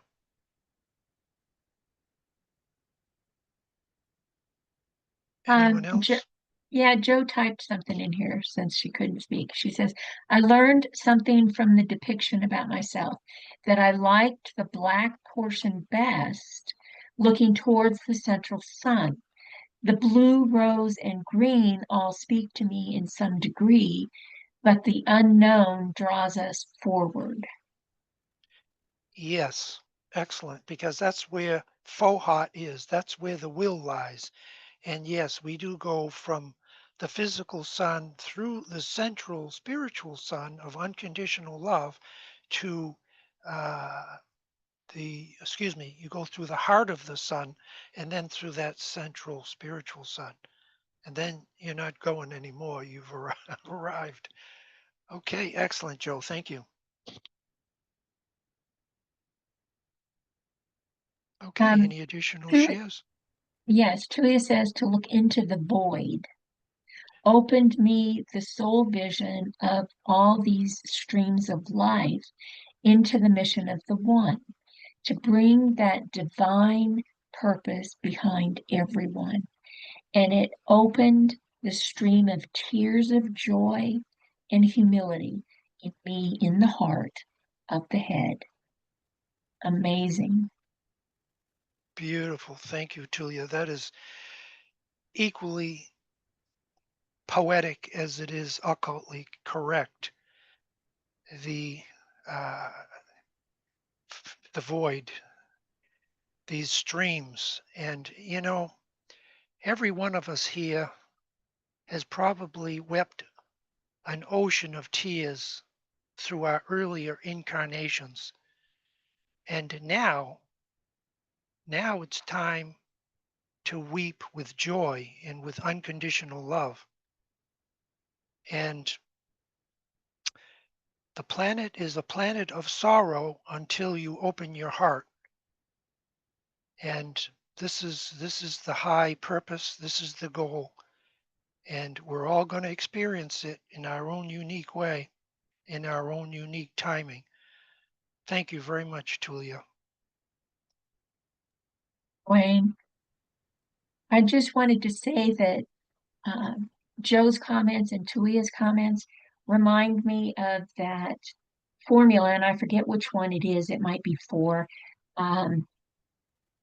black Anticorana sun. Yes. And we're told to put them in different orders. And then it reminds me of the fact that we can only see with limited vision as we are right now. And that blackness, that void, is the next step ahead when we have the vision to see in it. And there's somewhere else where DK tells us about the light and seeing a light that we just cannot imagine. And that reminds me of like the difference between early settlers and their candles and when electricity came into being and the ever steady increase of light through all of the work of the light workers of the world. So there's so many nuances in all of this that we're Yes, talking about. many nuances. And that black sun Antakarana is quite an enigma. And I've looked at it in two different ways, and they may both be correct or they may be incorrect in the context that the Tibetan is sharing it. And I think this is something to do with Saturn, in the higher aspect of Saturn. But anyway, you could see black as existing in total darkness and ignorance, and the next level would be opening to the sun. And then, excuse me, the next one would be building the Antakarana to the sun, or it could be the building the Antakarana to the sun and then back into the black hole of pure being, as Michael would say. So, it's interesting, and it's everybody gets slightly different interpretation. But thank you. Excellent. Okay, we'll move along. We have One a more. couple of more Okay. comments. Okay. Francis says our existence in the void where everything and nothing exist as one. Yes, everything and nothing. Thank you. Very true, Francis. And Asha says some of us have plenty of tears in this life too. Look forward to more joy. Thank you and much love. Thank you, and much love to you. And then Nisa says, I often think of the black as the great womb of creating. Excellent. That's great. The Great Mother. That's beautiful. Absolutely. Okay, that's all I see right now.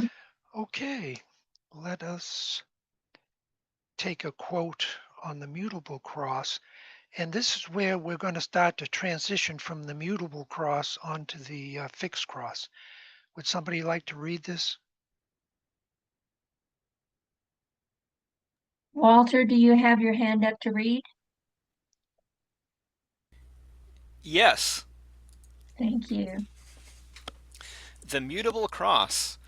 The cross of many changes continues with its whirling, carrying crucified thereon the form of a man in whom is found the seed of all illusion. But from the cross whereon he has been slain, e'en though he knew it not, the man climbs down and feels his way, with pain and many tears, onto another cross, fixed, a cross of blinding light, of fiery pain, of bitter woe, and yet the cross of liberation. It is a stationary cross, fixed in the heavens and guarded by the angel. Excellent.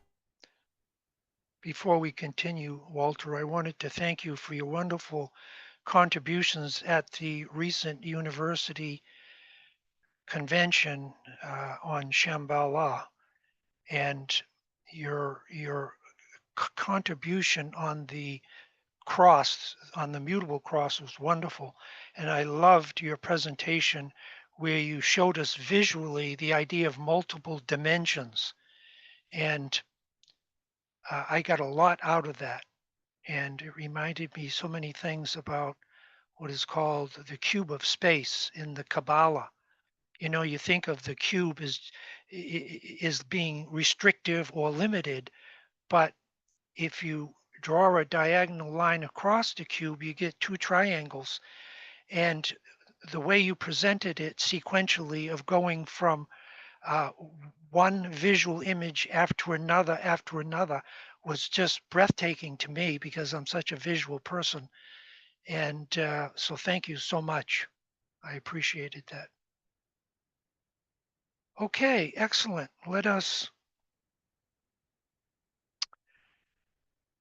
Okay, so we're going from the mutable to the fixed cross, a cross of blinding light and fiery pain, fixed in the heavens and guarded by the angel. Okay, now we're going to go into a few, before we do an animation, we're going to go into a few of the images that I've created over the years. And I didn't specifically, wasn't thinking of the fixed cross, but it was like third initiation.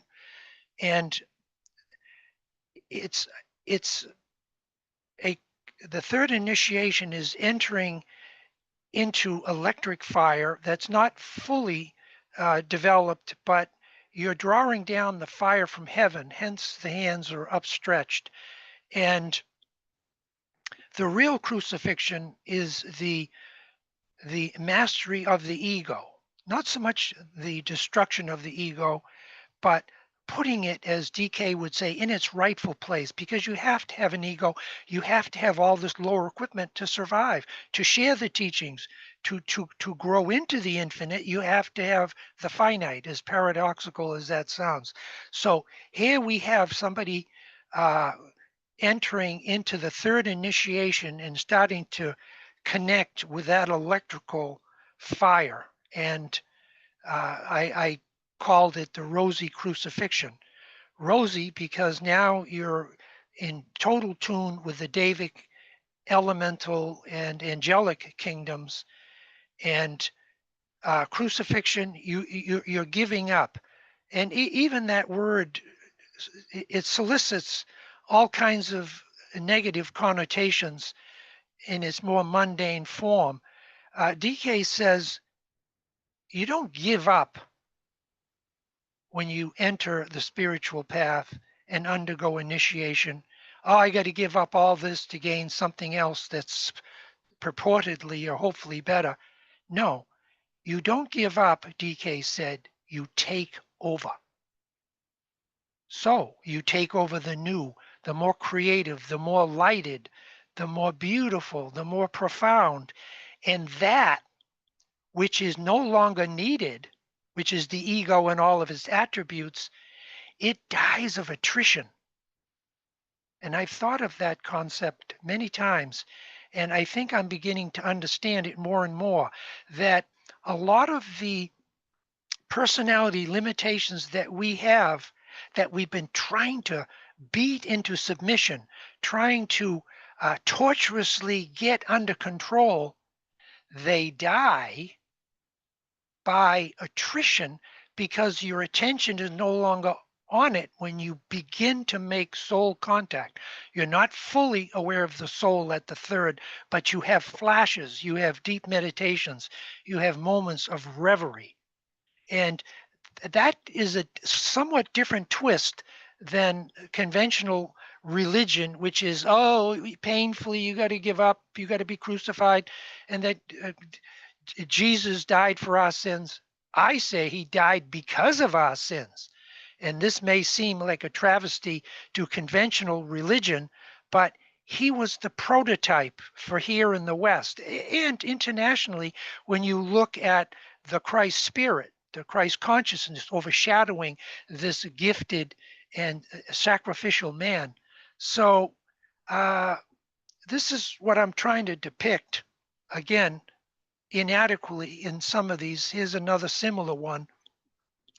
The white magician is not just sitting on the mountaintop or in an isolated cave, and that's not to say that can't be a part of the program at certain times, but is actively manipulating currents.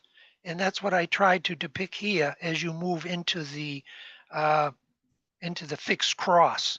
You're being released and you're being overshadowed. And above his hands, you can see the 7-pointed star, which is always a symbol of the monad starting to blaze forth, just as the 5-pointed star is usually associated with the third initiation. But again, I'm not getting rigid because different traditions have different interpretations. Okay, here's another one. This is the fourth, supposed to depict the fourth initiation and entering into the cardinal cross, where you have already been crucified by the will of the Father and by the love of the Son. Crucifixion isn't just Shambhala, it's love that's so deep, so rich, so pure, so overwhelming that you give up your all, as DK says. In another place, he says, and this may be Rumi, you're blotted out. But what remains is the real self.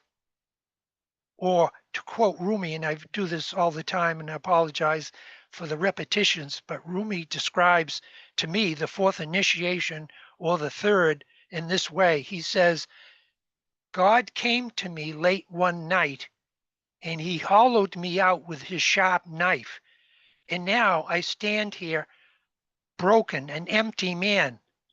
But the light is seeping in, it's filling me, and it's overwhelming me, and it's all that is this unconditional love.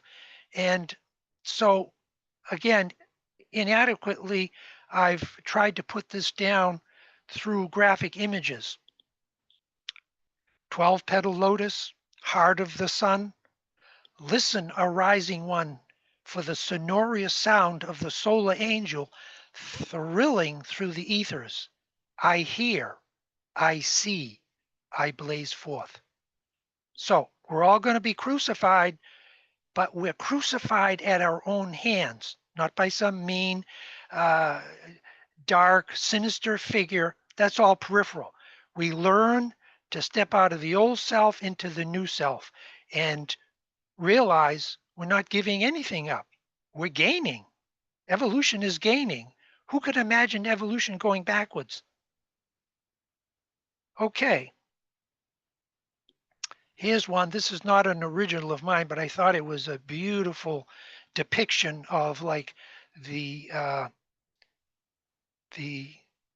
fixed cross with these beautiful Davic wings, because at the third initiation you realize that these angelic and Davic lives are really the forces and energies that are moving all the time in the background, and now you're being introduced to them. You're becoming personalized with their vast power, and you take their gift and then you channel it down to the next level, because some of these devas are so advanced they just are off the charts.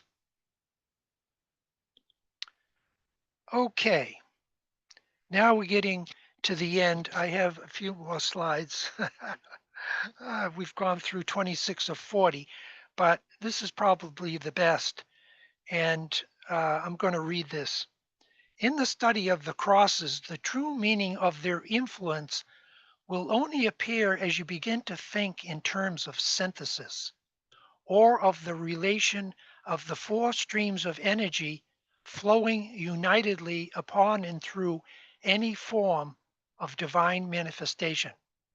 This is by no means an easy thing to do, for the ability to think synthetically is only just beginning to appear in the foremost minds of the race. It can be illustrated, and then only analytically, whichever negates synthesis. It can be illustrated, and then only analytically. But with the advancement of audiovisual techniques, we can have symbols that are in motion that elude. And yes, you cannot share consciousness with a visual image, but that symbol can invoke within you. It can peel away many barriers that are preventing the light from coming through. Not the light of the image itself that you're looking at, but the light of your own soul, to go back to the idea that everything is a mirror in which we are training to understand ourselves in new and creative ways. Okay. And this also, this is a symbol of the fixed cross, but it also alludes to the cardinal cross. So relax, take a deep breath. Wayne, Yes. Wayne, just a second. Okay. Asha asks, what does it mean to think synthetically? Well, that's an excellent question. And Michael Robbins and I used to talk all through the night when he came to the Boston Theosophical about what that actually meant. And I think we pretty well came up with the conclusion that the mental body has 7 sub-levels or 7 subplanes, and average humanity operates from the first, second, and third subplanes, and disciples in aspirants and probationers, they operate and make the crossover onto the path at the 4th subplane of the mental plane, counting from, well, let's say from below up. Now, those last 3 subplanes, they are directly in touch with the soul.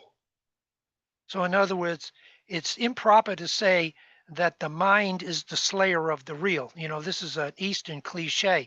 Yes, of course the mind can slay the real, but only the lower subplanes slay the real. The 3 higher subplanes in that 4th transitional one, they are your means of escape from those 3 lower subplanes, and they are synthetic. And when you reach those higher subplanes, like the 1st and 2nd, you are technically thinking synthetically. You're thinking through the heart. The soul, the love of the soul has descended down through the mental plane and those higher reaches of the mental plane, and the mind and the heart are in perfect synchronization. And that's a totally different thing than the lower mind. I hope that helps. Okay, I think we should end on time, or at least close to it. So we'll close with this meditation, and it is utterly profound because it takes hierarchical symbols and it animates them.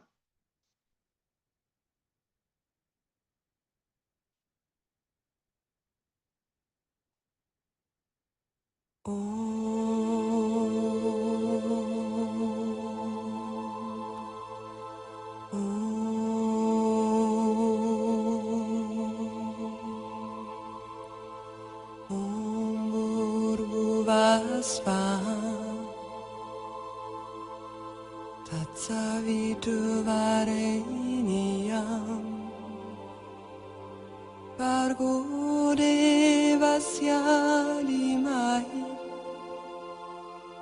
Yona prachodaya Bhuvasva Tatsavitu Vareniyam Bargo devasya limai Yona prachodaya Bhuvasva Tatsavitu Vareniyam Bargo devasya limai Yona prachodaya. Excellent. And I just want to extend my appreciation to Tulia, Mike, BL, Rose, and all of you who have come here and have made this a unique experience for myself and for everyone. And I cannot thank you enough. So thank you, and I send my love.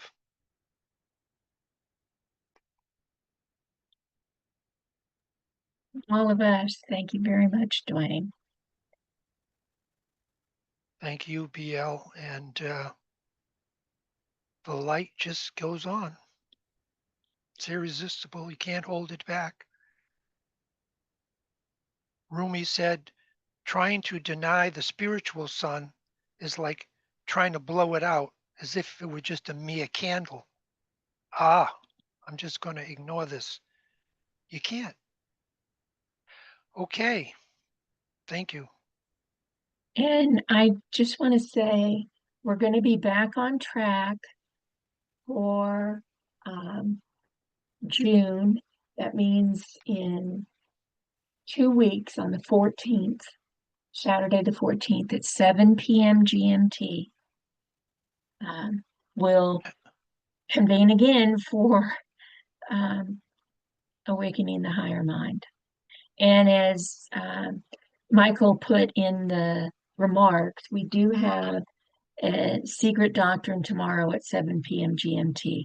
We rearranged the May schedule to deconflict the conference and everything that was going on, but we didn't want to cancel these outright for the month of May, and that's why they're later in the month. But we hope to see you there as well. So thank you, everyone.